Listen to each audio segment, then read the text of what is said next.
जय हिंद, जोहार झारखंड। मैं शमशाद आलम। उत्तर प्रदेश के सियासत की गलियारों में एक अलग पहचान रखने वाले समाजवादी पार्टी के फाउंडर मेंबर में से एक मेंबर आजम खान। मैं आजम खान के बारे में बात करने वाला हूं। आजम खान की विधानसभा की सदस्यता समाप्त कर दी गई, रद्द कर दी गई है। आखिर क्यों?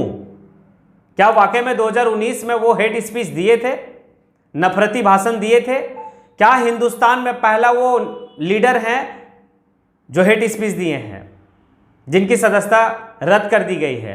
इतनी तेजी से सदस्यता रद्द की कर दी गई है जिसकी आप कल्पना नहीं कर सकते हैं। अगर इतनी तेजी से और भी मुकदमों में अगर सुनवाई होती तो आज हमारा देश टॉप क्लास का देश रहता।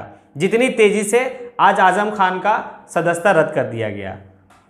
क्या वाकई में आजम खान 2019 में हेट स्पीच दिए थे? क्या योगी आदित्यनाथ और देश के प्रधानमंत्री नरेंद्र मोदी साहब को वो हेट स्पीच किए थे, या फिर वो राजनीति का शिकार हो गए? आप इस बात को सोच सकते हैं, क्या वो पहला इंसान है? क्योंकि आप इसी हिंदुस्तान में ये भी देखे होंगे कि कितने सारे लोग जो हैं कि हेट स्पीच दिए हैं। क्या उनके ऊपर मुकदमा चला?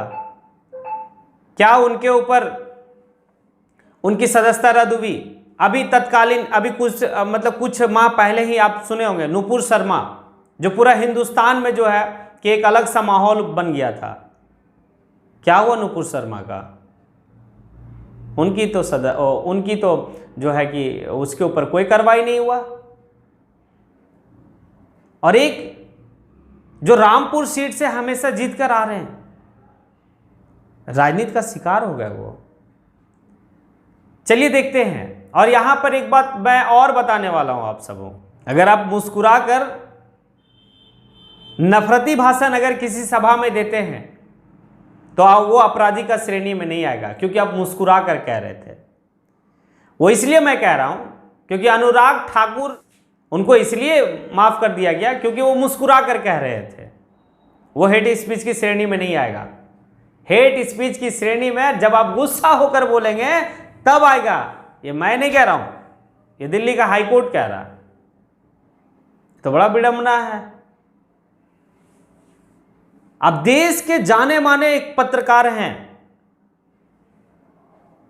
संदीप चौधरी जी, बहुत अदब करते हैं उनका, एक अच्छे पत्रकार हैं, हमेशा सरकार से सवाल पूछते हैं। और वो कहते हैं इस बात को, क्या कानून सबके लिए बराबर है? क्योंकि फंडामेंटल राइट्स में है ना समता का अधिकार, समानता का अधिकार। क्या समान है कानून के लिए? यहीं पे नुपुर शर्मा को आप देख लीजिए, अनुराग ठाकुर को देख लीजिए, कपिल मिश्रा को देख लीजिए।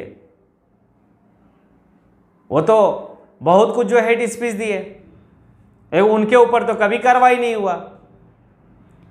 तो संदीप चौधरी कहते हैं कि आजम खान के ऊपर कार्रवाई इसलिए हुआ क्योंकि वो मुस्लिम है। हमें तो नहीं लगता है, हमें नहीं लगता है कि वो मुस्लिम होने के वजह से उनके ऊपर कार्रवाई हुई। मुझे तो ये लगता है कि वो सरकार के सामने कभी झुकना पसंद नहीं किया, इसीलिए उनके ऊपर कार्रवाई हुई। क्योंकि एक उदाहरण हमारे पास है हिंदुस्तान में, और वो है लालू प्रसाद यादव। लालू प्रसाद यादव को झुकाने का बहुत प्रयास किया गया कि लालू प्रसाद यादव झुक जाए सरकार के सामने, चाहे वो केंद्र की सरकार हो, चाहे वो राज्य का सरकार हो, लेकिन वो झुकना पसंद नहीं किए। वो जेल में रहना पसंद किए, लेकिन सरकार के सामने झुकना पसंद नहीं किया। उनके साथ भी घटना हुई है, वो मुस्लिम नहीं है। तो खैर, हिंदू और मुस्लिम की बात नहीं है, यहां पर है कि सरकार के खिलाफ अगर आप बोलते हैं तो भैया आप तैयार रहिए, आपके ऊपर मुकदमा होगी। अगर आप लीडर हैं, उस औहदे का लीडर हैं तो आजम खान तो हमेशा जो है कि योगी आदित्यनाथ के खिलाफ हमेशा बोले हैं, सरकार की नीतियों के खिलाफ बोले हैं। आज वो शिकार हुए हैं। आजम खान के वकील विनोद शर्मा कहते हैं कि मैंने अपना पक्ष रख लिया, लेकिन जो मेरे विपक्ष में जो पक्ष रखे हैं उनके पक्ष में किसी भी तरह का मेरे सवाल का कोई जवाब नहीं दे पाया वो। तो इस बात से यहां पर लग रहा है कि कहीं ना कहीं आजम खान को फर्जी मुकदमे के तहत जो है कि फंसाया गया। वो किसी भी तरह का कोई हेट स्पीच नहीं दिए, ये मैं नहीं कह रहा हूँ, ये आजम खान के जो वकील हैं विनोद शर्मा वो इस बात को कहते हैं, वो इस बात को कहते हैं। और हो सकता है कि फर्जी मुकदमा कोई बहुत बड़ी बात है नहीं, क्योंकि पिछले टाइम में आप देखे होंगे उनके ऊपर एक फर्जी मुकदमा, बहुत तरह का मुकदमा हुआ था, काफ़ी दिनों तक, काफ़ी महीनों तक जो है कि वो जेल में रहे। उनके ऊपर मुकदमा क्या था? उनके ऊपर मुकदमा ये था कि वो किताब चोर हैं। बात में तो हंसी भी आती है कभी कभी कि वाकई में देश में एक कानून है, क्या कानून सबके लिए बराबर है? सवाल है यहाँ पे। आप इस सवाल का जवाब कमेंट बॉक्स में आके दें, क्या देश में कानून बराबर है?